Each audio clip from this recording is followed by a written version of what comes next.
बहुत कम लोग जानते हैं कि रावण का एक बड़ा भाई भी था, जो रावण से भी 1000 गुना ज्यादा शक्तिशाली था, और वह पृथ्वी पर नहीं बल्कि किसी दूसरे ग्रह पर रहता था। जब उसे पता चला कि उसके भाई रावण का भगवान श्री राम ने वध कर दिया है, तो उसने आसमान से बाणों की वर्षा कर दी और भगवान श्री राम, लक्ष्मण जी और वानर सेना के महान योद्धाओं तक को मूर्छित कर दिया था। आगे क्या हुआ, ये पूरी कहानी हम इस वीडियो में आगे जानेंगे। एक दिन उसे पता चला कि उसका छोटा भाई लंका का रावण बहुत शक्तिशाली हो चुका है और देवताओं को परेशान कर रहा है। यह सुनकर सहस्त्र रावण को जलन हुई। उसने सोचा, अगर मेरे भाई के सिर हैं और वह प्रसिद्ध है, तो मैं, जिसके 1000 सिर हैं, उससे भी अधिक शक्तिशाली क्यों न बनूं? उसने कठिन तपस्या शुरू की। हजारों वर्षों तक एक पैर पर खड़ा रहा, अपने शरीर का मांस अग्नि को अर्पित किया।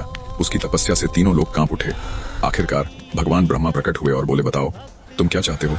सहस्त्र रावण बोला, मुझे ऐसा वरदान दीजिए कि मुझे कोई देवता, कोई दानव, कोई मानव, कोई पुरुष कभी न मार सके।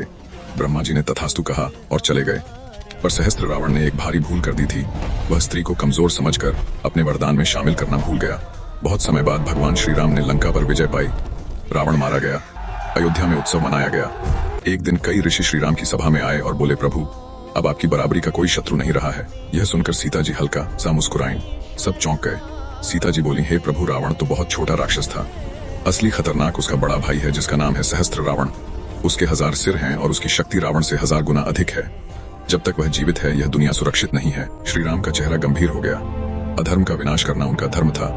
उन्होंने सेना तैयार की। सेना के साथ पुष्कर द्वीप के लिए प्रस्थान किया। लंबी यात्रा के बाद वे पुष्कर द्वीप पहुंचे। वहां का वातावरण भय से भरा हुआ था।